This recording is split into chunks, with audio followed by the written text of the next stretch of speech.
The war on coal is over, EPA Administrator Scott Pruitt declared in the coal mining state of Kentucky. He said no federal agency should ever use its authority to declare war on any sector of our economy.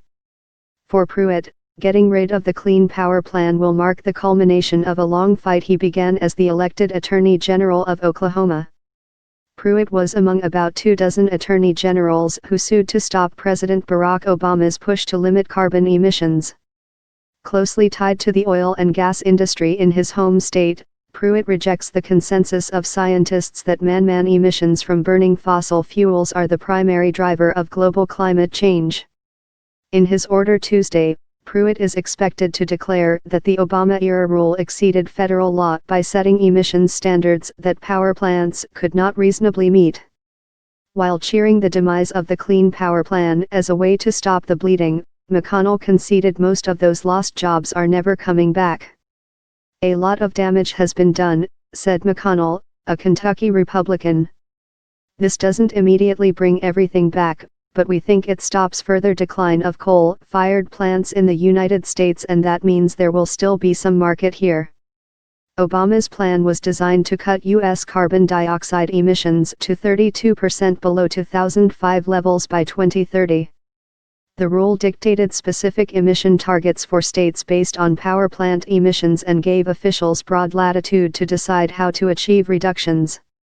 The Supreme Court put the plan on hold last year following legal challenges by industry and coal-friendly states. Even so, the plan helped drive a recent wave of retirements of coal-fired plants, which also are being squeezed by lower costs for natural gas and renewable power, as well as state mandates promoting energy conservation. The withdrawal of the Clean Power Plan is the latest in a series of moves by Trump and Pruitt to dismantle Obama's legacy on fighting climate change, including the delay or rollback of rules limiting levels of toxic pollution in smokestack emissions and wastewater discharges from coal-burning power plants. The president announced earlier this year that he will pull the United States out of the landmark Paris Climate Agreement.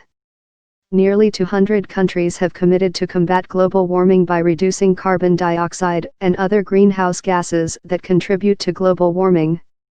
"This president has tremendous courage," Pruitt said Monday. He put America first and said to the rest of the world, "We are going to say no and exit the Paris Accord." That was the right thing to do. Environmental groups and public health advocates quickly derided the decision as short-sighted.